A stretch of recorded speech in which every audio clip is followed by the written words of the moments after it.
business, and I've got one too. You can't mind your business. What's the matter with you? Welcome to the latest episode of the Brand Shorthand Podcast. I'm your host, Mark Vandergrift, and with me is a diamond in the rough, Lorraine Kessler. Lorraine, fall is upon us. What all do you Mhm. have left to do to close out your gardens for the winter?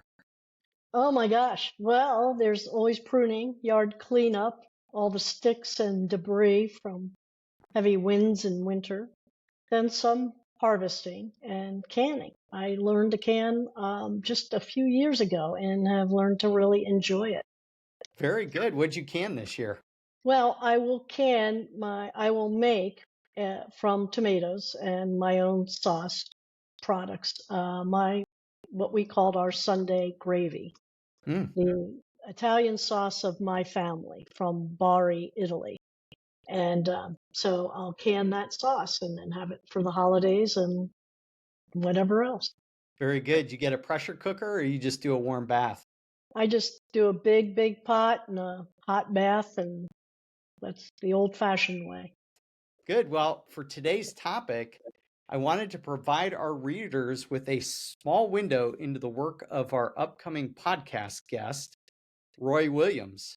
Known as the Wizard of Ads, Roy published 3 wizard books about 2 decades ago. And as we've been reading through them, the truths that these books share about advertising really are still true today, perhaps even more so.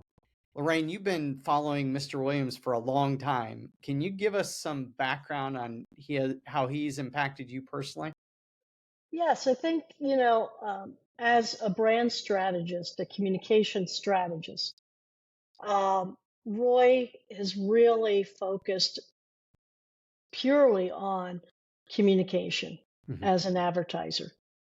Um, why people buy, why they think what they think, the pitfalls of what happens when advertisers really aren't thinking in terms of, walking in the sandals of their customers and really coming from their perspective and understanding who they are and respecting that and figuring out the best way to appeal to that. And why I make that comment that he's a master communication strategist is that there are many strategists that talk about the broader piece of a company's strategy. Think about Michael Porter, for example. Going to talk about a broader sense of strategic focus, or David Akers, who's specific to brand. But I would say that, Roy gets down to the nubs. I mean, he really is brass tacks, and he Mhm. gets down to what what people who have to really write ad messages or create advertising have to think about in terms of their craft in creating effective advertising. And I don't know anyone else who quite does it as well as he does. Yeah, he seems like a psychologist almost Yeah, because, well, of course, yeah. yeah, his little snippets are just great. They're almost the length of a maxim, and it's like you get that point and then you move on. And Yep. he does a really good job of that. Our listeners might recall that a few episodes ago, we covered one of Roy's Monday morning memos from 2007, Why Most Ads Don't Work, Hmm. and the 4 primary reasons that he listed. Today, I thought it would be neat to maybe pull out a few chapters from his books and read them. And you Hmm. might go, listener, oh my goodness, listener, sorry, you're going to think this is a lot. These chapters are 30 seconds max, most of them. They don't take real long to read. And if our viewers are not familiar with these 3 Wizard of Ads books, um, I really think I would encourage you to go out and get them. They're an easy read. You can pick them up and set them down very quickly if you're interrupted. So you'll get a sense for that as I read this chapter from book 2 called Digging for the Diamond. And it shouldn't take us more than 30 seconds to read it. So here goes. There's a story that is uniquely and wonderfully your own, but you'll never uncover it by trying to imitate the success of others. When digging for the diamond that is your own unique selling proposition, you'll have to sift through a lot of worthless dirt before you find a single nugget of radiant truth. But in the end, it's worth it. Don't be discouraged. Dig for the diamond. Find the story that is uniquely and wonderfully your own. Then tell that story with every ounce of your being. That's it. That was the entire chapter. So Yeah. these are short nuggets of truth, as I said. And Lorraine, it might be obvious as to why we chose to start with this chapter, but for our new listeners, explain why this truth is so core to our marketing philosophy. Well, first of all, in that little reading you gave, he does point out that it's your diamond, it's your thing, it's what sets you apart, right? And yet, marketers and companies have an urge to copy. It's just a natural human thing. And that's the opposite of differentiation, Mhm. right? And yet we have this urge. So if, finding your diamond breaks that habit, if you will, or that tendency. I think it's more of a tendency. And many clients find comfort in copying. Mhm. Um, and yet it's deadly. It's commercial suicide. I think Bill Birnbach said that. So I think in the last episode, we discussed Papa John's and how they came upon its positioning idea, right? Better ingredients, better pizza. That was Trout finding the diamond in the litany of things that John Shatner was rolling out, about what Papa John did that he thought was part of their success. And we've also discussed in the past Domino's and their absolutely relentless commitment to the delivery idea and delivery, which they have continued to evolve on from first inventing the ovens in the car to the software that found pinpointed your address to then being the EV vehicles, and then most recently this pinpoint kind of finding you wherever you are, even if it's on the top of Mount McKinley, and delivering your pizza, which I'd like to try. So,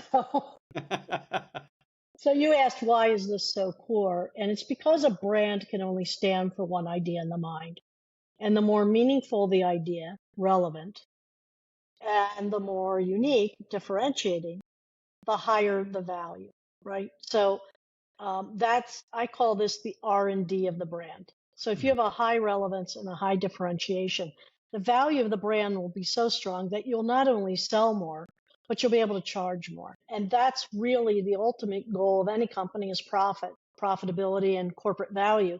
There's no other way to get at it. Now, just practically speaking, the minds of customers were pretty simple. We are bombarded today with the problems emanating from too much competition, which creates too much communication.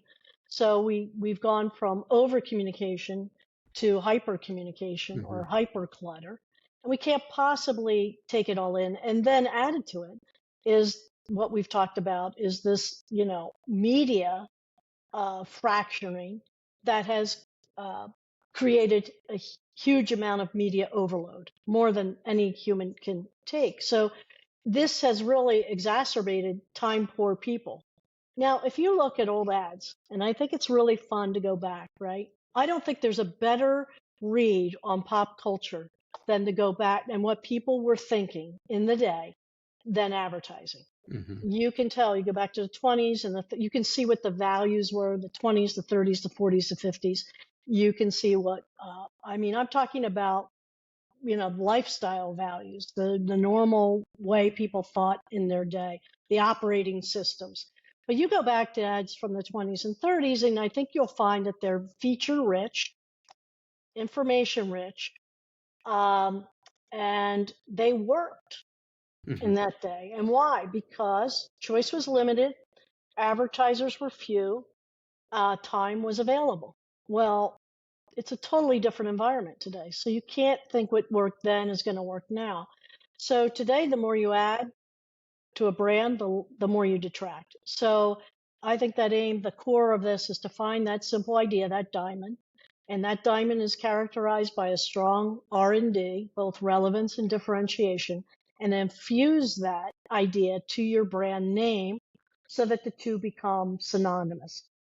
And, brands like IKEA, Coca-Cola, BMW, Apple, Nike, Disney, Google, and even smaller brands like John Deere and Cisco, Viking and Train in their markets have become modern icons because they stand for something important that people want. And that gives them a magnetic influence over the audiences. So there is absolutely, it is the killer strategy to have that kind of differentiation.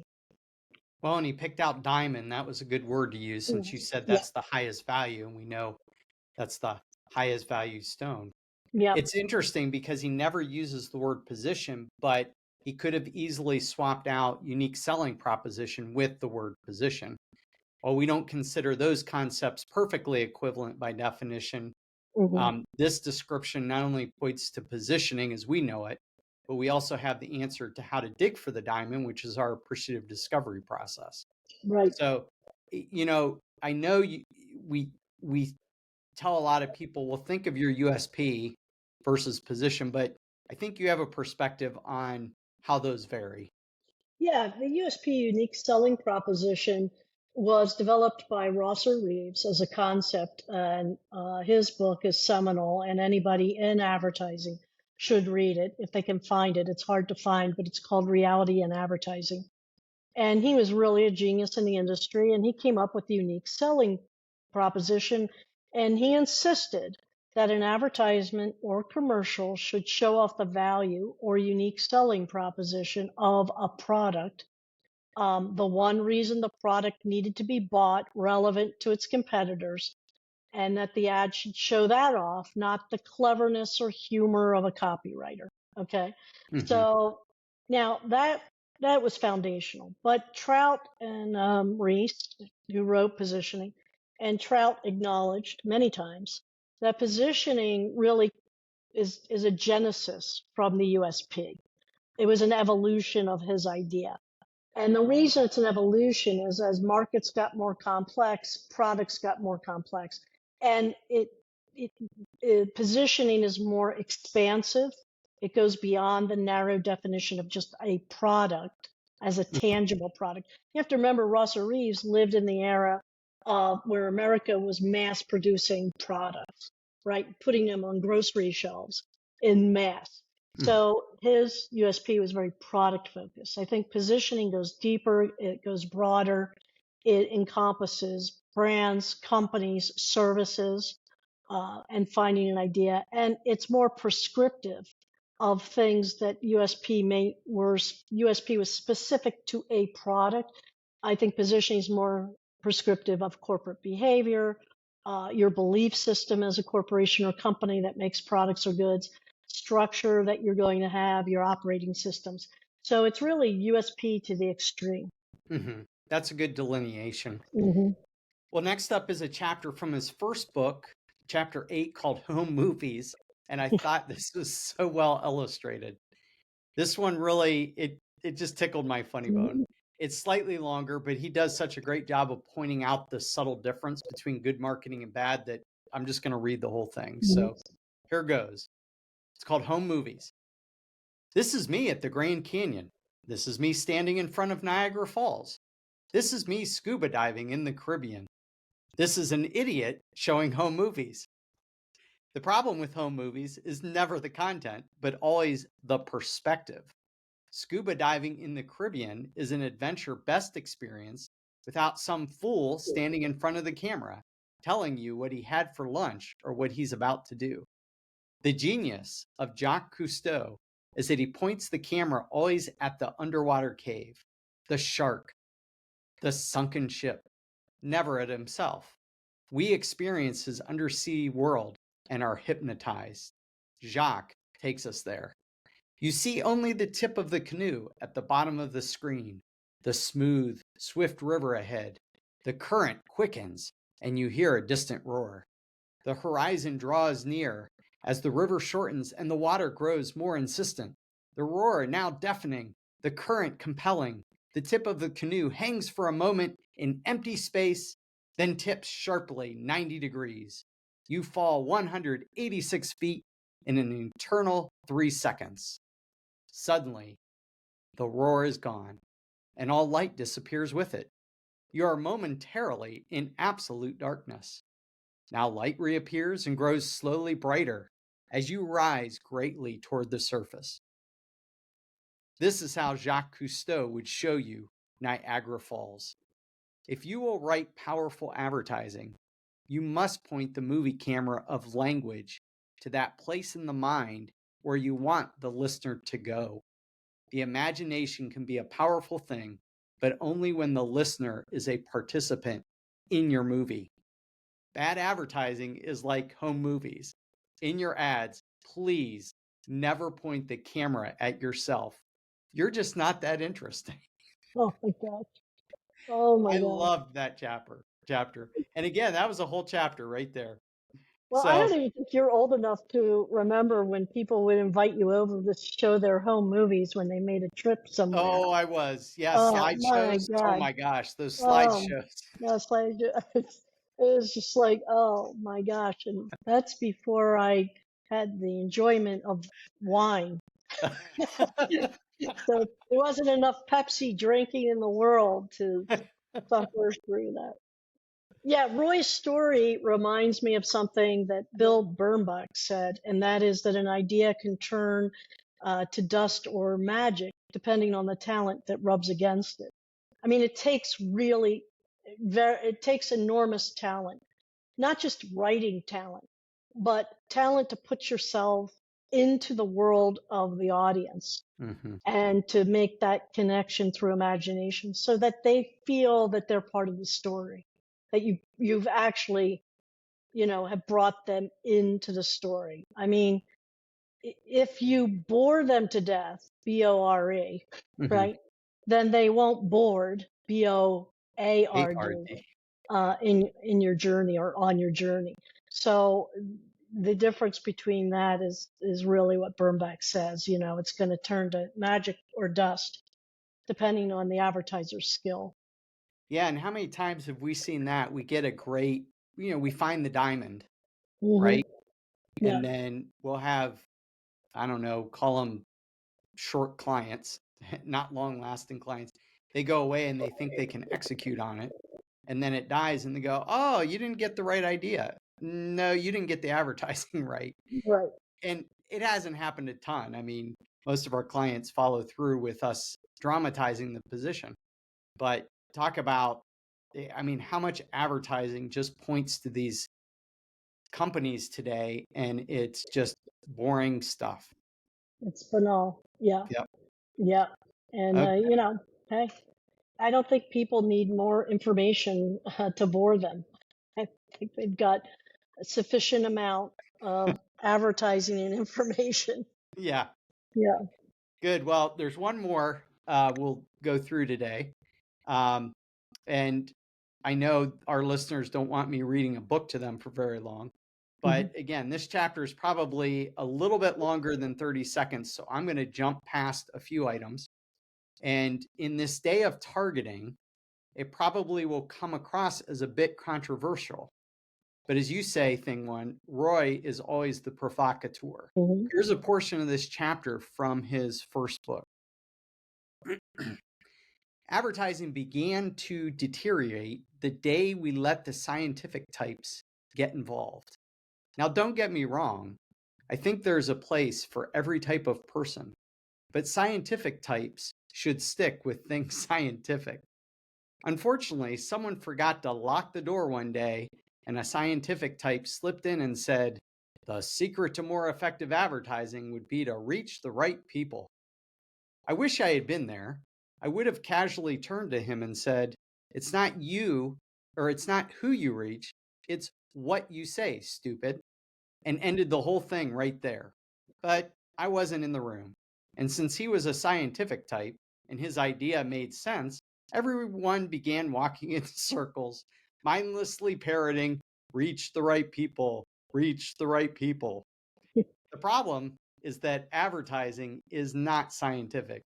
Trying to reach the right people usually leads to over-targeting and overconfidence. It has caused more stupid mistakes, frustration, and failures than any other myth in the history of commerce. Every American is reached by multiple vehicles of advertising every day. Having the right message is what matters. It's not who you reach, it's what you say. Lorraine, this is probably the most controversial thing I've read in his books. Give us your perspective on this, because I know at times we talk about targeting quite a bit. Well, I agree with him 100%, and I always have, because I think the true secret of advertising is to say the right thing to as many people as you can afford to reach over and over again. Okay. And there's some, you look at, there's checks in that. You have to have the right thing. If you're saying the right thing to as many people as you can afford to reach over and over. So this suggests that you have to know who you're targeting, but you have to have the right psychology, the right message. You mentioned psychology, and Roy sounds like a psychologist. You can't be a good advertiser if you're not a psychologist. Mm-hmm. Because what's a psychologist? It's a study of human behavior and attitudes, and how attitudes create then lead to behaviors, and you need to affect attitudes in order to affect behavior. So you have to know how people think and what they think about in the way they think about it, not the way you think about it. And I think that was a huge mistake with Bud Light, which we talked Mm-hmm. about. That Yep. CMO going to an elite colleges, probably lived an elite life in a very upper scale community our whole life, is so 180 from the audience who was buying Bud Light. She had no relationship whatsoever, and so how can you possibly have the right message, right? Yeah. You can't. So I'd rather reach less of the right people with the most powerful ad and do it over and over again than reach a ton of people with a crappy ad once or twice. I mean, if that's the choice. So of course you want to try and expand meaningful reach. Mm-hmm. But I think targeting happens when buyers buy in a vacuum and they look only at demographics. They're not looking at psychographics. And they're also not looking at what broadcast did so well in our time, when Ed Sullivan was on Sunday night, and, a Maxwell coffee ad, good to the last drop, hit everybody watching Ed Sullivan, is that it wasn't just one person watching that TV, it was the family. Mm-hmm. So all of these people, today we call them influencers, but Roy calls them inside champions. Okay. So, siblings, husband, children, your neighbor. So when you're just so narrow focused on, this target reach of only the person you think will be the buyer, beware, you could be Mm-hmm. missing the mark. And I think the important question for advertisers to ask is, why would a person choose to do business with you at all? Why would they choose to be interested? A lot of times it has very little to do with the product, even. It has to do with what other people are buying, what my neighbor bought that I want to emulate, what it will do for me, how it makes me feel. So it's a lot of other things. So I think that's really important. Uh, and I think what's happened is there's been an over fascination with digital media and targeting, because it's the new toy in Mm-hmm. one hand, and it's the new thing. But what I found is that, and of course there's a fascination. What is scientific is the measurement, right? You can look at the measurement. The problem is I find that so often agencies and clients um, don't know what measures really matter. They're measuring things that have no value, all right? And they're getting overloaded with all these measures that Mm-hmm. don't add up to something of value. So, scientific people love them, clients love them. The problem is, what are you measuring and why? And then what stick are you measuring with? Mm-hmm. And some of the greatest things to me in advertising, that what it can affect, both purchase intent and purchase follow through, but then loyalty and how I feel about the brand. There's kind of short term measures we have in analytics today can't get at. Right. And so, just be caution. I think Yeah. that's a great caution for the time. Make sure you have the right message. Well, when we have Roy on the podcast in a couple weeks, I think that's one of the questions I want to ask him is, if you had this chapter to rewrite, would you alter it at all? Because if you think about it, this was Mm-hmm. written in the late 90s, Mm-hmm. 1998, I think, and we're 25 years past that. And frankly, we do know that targeting has Mm-hmm. increased in its capability. I Right. mean, it's been a long time coming. I remember in the mid 90s where they were promising all these different, like the white fence domestic woman. And they had these names for them, Yeah. and you could go out and partner with these places, but they never delivered on what they promised. But fast forward 25 years, we still aren't there with perfect targeting, but we're a lot closer to be able to pick audiences. Yeah, and And I've seen some mistakes, and I'll just give you anecdotal mistake that I've seen. I own a dog, so somehow they know that through data, right? Because Mhm. I buy on Chewy and who knows how.